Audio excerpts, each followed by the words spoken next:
ہو سکتا ہے وہ بات بالکل سچی بتا رہا بندہ. پھر کہتے ہیں میری آیات کو تھوڑی قیمت پہ مت بیچ دینا. یعنی یہ نہ مان کر تمہارے پیچھے خواہشات ہو اور تم اس سے اپنے فوائد خرید رہے ہو, اپنے مفاد لے رہے ہو, تو میری آیتیں بیچ رہے ہو. تمہیں یعنی اتنی پریشیس چیز, اتنی قیمتی متاع تم نے اگر بیچی ہے تو تم نے کیا لینا ہے, اس کے مقابلے میں تو گھاٹا ہی خریدنا ہے. پھر فرمایا کہ مجھ ہی سے تم ڈرو. تقویٰ کس کو کہتے ہیں؟ یعنی جب بچتا ہے بندہ, وقاع سے نکلا ہے. وقاع کا میننگ کیا ہے؟ جب بندہ اپنے آپ کو, خواہشات کو, غلط چیزوں سے بچاتا ہے, اپنی ذات کو گناہوں اور ظلمات اندھیروں سے بچاتا ہے, تو وہ مجھ سے تم بچو تو نہیں ہوگا.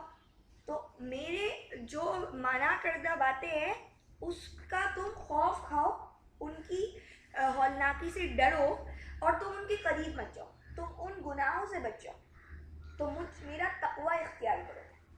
صحیح. اور اس میں بھی اب دیکھ لیں جو انداز ہے, وَإِيَّايَ, صرف مجھ سے. میں اور آپ نے کہا تھا إِيَّاكَ نَعْبُدُ, شروع میں ہم نے کہہ دی تھی بات, صرف آپ کی ہم بندے, ہم بندگی آپ کی کریں گے. تو اللہ بتا رہے ہیں کیسے کرنی میری بندگی. میری عظمت کا بھی احساس ہونا چاہیے تمہیں, اور میرے جلال کا بھی احساس ہونا چاہیے, اور مجھ سے اب تم ڈرو کہ میرا غضب نہ اترے تمہارے. اچھا, وَلَا تَلْبِسُوا الْحَقَّ, اور مت تم ملاؤ حق کو. آیت 42, مت ملاؤ حق کو بالباطل, باطل کے ساتھ. وَتَكْتُمُوا الْحَقَّ, اور تم چھپاتے ہو حق کو. وَأَنْتُمْ تَعْلَمُونَ, جانتے بوجھتے ہوئے. تو اب تم حق کو باطل کے ساتھ نہیں ملاؤ. اب دیکھیں حق کو باطل کے ساتھ جب ملاتے ہیں نا تو بڑا آسانی سے حق بات کو چھپایا جا سکتا. اگر آپ ساری جھوٹی بات بنا کے کسی کے سامنے پیش کریں گے کوئی نہیں مانتا. آدھی بات آپ کو سچی بتانی پڑتی ہے اپنا بھروسہ بنانے کے لیے. تو اسی لیے کہا حق کو باطل کے ساتھ نہیں ملاؤ. آج یہ قرآن میرے اور آپ کے پاس موجود ہے, اس کے ساتھ ہم کیا کریں, آیت کچھ پڑھتے ہیں, اس کو سمجھاتے کچھ ہیں. اور اسی طریقے سے دوسری کتابیں جو آج جنہوں نے جگہ لی, اور بتایا ہی جاتا ہے, لکھا ہی جاتا ہے کہ کتاب کو قرآن کے حساب سے مرتب کیا گیا, قرآن کے حوالے لے کے مرتب کیا گیا, لیکن اس میں اندر جو مواد ہوتا ہے اس میں سارا قرآن نہیں ہوتا, اس میں قرآن کے اگینسٹ بھی باتیں موجود ہوتی ہیں. تو حق اور باطل کو ملانے کا طریقہ ہمیشہ سے چلا رہے لوگوں نے کیا ہے, کرپشن, اس کو آپ فیبریکیشن بھی کہتے ہیں, اور آج بھی ہو رہا ہے. میں اور آپ کی لائف کے اندر بھی حق اور باطل ملا ہوا ہے. ہم جب عمل کر رہے ہیں آج, تو ہمارا عمل جو ہے وہ کیا بالکل حق کی گواہی دیتے ہیں؟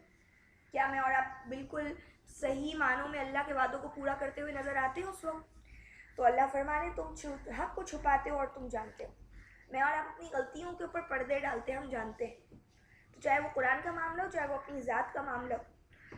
پھر کہتے ہیں وَأَقِیمُوا الصَّلَاةَ, اور قائم کرو صلاۃ کو. وَآتُوا الزَّکَاۃَ, اور زکوٰۃ دو. وَارْکَعُوا, اور جھک جاؤ. مع الراکعین, جھکنے والوں کے ساتھ. آپ نے شروع میں پڑھا تھا الذین یقیمون الصلاۃ, متقین وہ ہیں جو صلاۃ قائم کرتے ہیں. دوبارہ اور آپ نے پڑھا تھا وَمِمَّا رَزَقْنَاهُمْ يُنْفِقُونَ, اور جو ہم نے دیا ہے ان کو خرچ کرتے ہیں. اب یہاں پہ آپ پڑھیں اور صلاۃ قائم کرو اور زکوٰۃ دو. ایک اور ورڈ آ گیا خرچ کرنے کا, زکوٰۃ, پاکیزگی, پاکیزگی سے نکلے. جب ہم اپنے مال کا حصہ نکالتے ہیں, جو مقرر حصہ ہوتا ہے, تو اس سے مال جو ہے وہ پاک ہو جاتا ہے, اس سینس میں کہ مال ہمارے اوپر حلال ہو جاتا ہے, اور اللہ کا حکم ہے کھاؤ حلال پاکیزہ. یا ایھا الذین آمنوا کلوا مما فی الارض حلالا طیبا. تو حلال ایک چیز ہے, ہم نے کمائی ہے, محنت سے اگر کمائی ہے اللہ کی رحمت سے, لیکن وہ طیب اس وقت تک نہیں ہوگی جب تک کہ اس کا مقرر حصہ نہ نکل جائے مال کا. لہٰذا کہا کہ صلاۃ تو قائم کرنی. صلاۃ کا معنی جوڑنے والی چیز ہے, اللہ کا کنیکشن. یہ تو میں اور آپ کو ہر لمحے کی ضرورت ہے اللہ سے تعلق جوڑنے کی. صلاۃ کا جو اسٹرکچر ہے, جو قرآن بتاتا ہے, اقیم الصلاۃ کا معنی یہی ہے کہ صلاۃ کے اوپر عملی طور پر آپ نمونہ بن کر دکھائیں. صلاۃ جو پڑھ رہے ہیں اس کے اوپر مکمل طور پر عمل کریں, کیونکہ اس میں قرآن پڑھا جاتا ہے, اور اس کے فوائد میں اور آپ کے آنے چاہیے, ذات میں آنے چاہیے, اثرات اس کے معاشرے میں دکھنے چاہیے, تو صلاۃ قائم ہوتی ہے صحیح معنوں میں. اور زکوٰۃ دے دو, اور رکوع کرو رکوع کرنے والوں کے ساتھ, یعنی جھک جاؤ. جو بھی جھکنے والے کام کر رہے ہیں, جو بھی اللہ کے ساتھ اللہ کے لیے کوئی کام کرنے کے لیے کھڑے ہوئے ہیں, جو بھی پازیٹیو ورک کر رہے ہیں, اچھائی بھلائی کا معاملہ کر رہے ہیں, اس کے ساتھ جھک جاؤ. اس کے ساتھ اپنا تھوڑا سا کچھ حصہ ڈالو. یعنی رکوع کا پوسچر آپ دیکھیں وہ کیا ہوتا ہے, ایک عاجزی ہے. سجدہ جو ہے وہ تسلیم کروا لیتے ہیں آپ سے, یعنی آپ نے تسلیم کر لی. تو رکوع یعنی کرو, مقصد یہی ہے کہ جو جھکے ہوئے ہیں, جو اپنے اوپر برڈن لے رہے ہیں, اپنے اوپر بوجھ لے رہے ہیں, تو ان کے بوجھ کو آپ ہلکا کرنے کے لیے میں اور آپ بھی تھوڑا سا اس کے ساتھ جھکیں. تو صلاۃ کے لفظی معنی صرف جوڑنا ہی ہے یا صلاۃ کا لفظی لغوی معنی دعا ہے. دعا. اور اس کے علاوہ کیا کیا میننگز ہیں صلاۃ کے, جیسے جوڑنا؟ صلاۃ کا میننگ جو ہے, اگر لنگوسٹکلی آپ دیکھ لیں لغتاً, تو اس کا معنی دعا ہوتا ہے. اور پھر اس کے بعد جب ہم قرآن کی ڈکشنری دیکھتے ہیں صلاۃ کے حوالے سے, تو قرآن نے صلاۃ الجنازہ یعنی دعا, جو نماز جنازہ پڑھی جاتی ہے اس کے اندر جو دعا ہوتی ہے, تو اس سینس میں بھی یوز کیا. صلاۃ اگر دیکھیں آپ, دعا اس لیے کہ آپ اور میں جب سورہ فاتحہ پڑھتے ہیں وہ مکمل دعا ہے. اسی طریقے سے صلاۃ کا معنی وہ سسٹم بھی ہے. جب قرآن کے مختلف ہم سیاق کلام میں جب جاتے ہیں, جیسا کہ شعیب کے حوالے سے بات کی گئی, تو وہ صلاۃ ان کی یہ تھی کہ قوم نے کہا کہ کون سی صلاۃ ہے تمہاری جو تم کو روکتی ہے, جو تم ہمیں روک رہے ہو کہ ہم جو چاہیں ہم اپنے مالوں میں کریں, آپ کیوں ہمیں روک رہے ہیں کہ آپ کو ان میں کمی نہیں کرو, تو یہ تمہاری صلاۃ ہے کیا, یعنی تم کس سسٹم کو فالو کرتے ہو. مطلب صلاۃ کا میننگ ہم سسٹم بھی لے سکتے ہیں, نظام کے حوالے سے جو بات آئے گی وہ اس طریقے سے کہ اگر آپ کو کوئی کہتا ہے کہ آپ کی صلاۃ آپ کو یہ سکھاتی ہے, آج میں اور آپ بھی کہتے ہیں آپ نماز پڑھتے اور یہ کام کرتے, یعنی وہ نماز پڑھنے سے آپ کے اندر کیا چیز ڈیولپ ہونی چاہیے تھی جو نہیں ہوئی. قرآن نے اس کے بارے میں بتا دیا مجھے اور آپ کو سورہ عنکبوت میں کہ ان الصلاۃ تنہی عن الفحشاء والمنکر, بے شک صلاۃ تو فحش اور منکر سے روکتی ہے.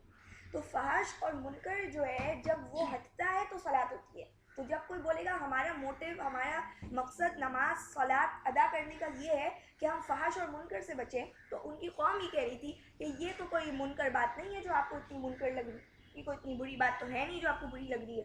تو یعنی آپ کس طرح کی صلاۃ کو فالو کریں, اس کے مختلف معنی. پھر فرماتے ہیں وَإِنَّهَا لَكَبِيرَةٌ, اور بے شک یہ البتہ بہت گرا ہے, الا سوائے علی الخاشعین, خشوع اختیار کرنے والوں پر, یعنی یہ بہت ہی مشکل کام ہے سوائے ان بندوں کے دلوں کے میں جو اللہ کی عاجزی کرتے ہیں. خاشع کہتے ہیں جو جھکے ہوئے لوگ ہیں, جن کے دل جھکے ہوئے, جن کے اندر عاجزی ہے, یعنی وہ دلوں میں نرمی ہے, تو ان کے لیے مشکل نہیں ہے کہ وہ مشکلات کے وقت صبر سے رہیں. یعنی صبر سے مراد کہ وہ استقامت کے ساتھ رہیں, حوصلہ مندی کا ثبوت دیں. اور صلاۃ کیا کریں, اللہ سے راز و نیاز کریں, اللہ کے سامنے عاجزی کریں, صلاۃ کریں, یعنی ظاہر ہے جس کی ادائیگی میں اور آپ کرتے ہیں, تو دونوں چیزیں ساتھ میں ہونی چاہیے, یعنی دعا اور دوا جس کو ہم کہتے ہیں, یعنی دعا بھی ہوگی اور دوا بھی ہوگی کہ حوصلے کے ساتھ صبر, یعنی مستقل محنت کرتے رہیں گے اس مسئلے کو حل کرنے کے لیے.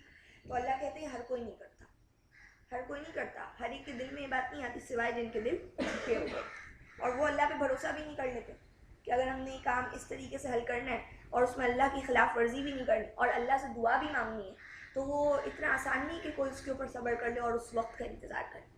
تو یہ خاشعین کی صفات ہے جو اللہ کے آگے بڑے جھکے ہوئے بندے. خاشعین کی صفت آگے بتائی جا رہی 46 میں, الذین یظنون, وہ لوگ ہیں جو یظنون یقین رکھتے ہیں, انہم ملاقو ربہم, کہ وہ اپنے رب سے ملاقات کرنے والے, وانہم, اور یہ کہ وہ سب الیہ, اس کی طرف, راجعون, پلٹ کے جائیں گے. یعنی جن کے دل جھکے ہوتے ہیں ان کو یہ یقین ہے کہ انہیں اللہ سے ملاقات کرنی, انہیں قیامت کے دن کا بڑا پکا یقین ہے کہ وہ دن آنے والے ہیں جس دن میں نے اللہ کے سامنے کھڑے ہونا ہے. تو اس لیے جو ہے ان کی عاجزی کوئی بڑی بات نہیں ہے. اس کے برعکس وہ لوگ جن کے اندر عاجزی نہیں ہے, یا جو اس بات کے اوپر اکتفا نہیں کرتے, جن کو تسلی نہیں ہوتی اللہ سے مانگ کر, صرف اللہ سے مانگ کر, یا صرف اللہ کے حکم کے مطابق اپنا مسئلہ حل کرنے میں, تو وہ لوگ ہوتے ہیں جن کو آخرت میں قیامت میں اٹھنے کا یقین نہیں ہوتا. یعنی یہ ضروری نہیں ہے کہ کوئی زبان سے کہے, یہ دلی کیفیت کا معاملہ بھی.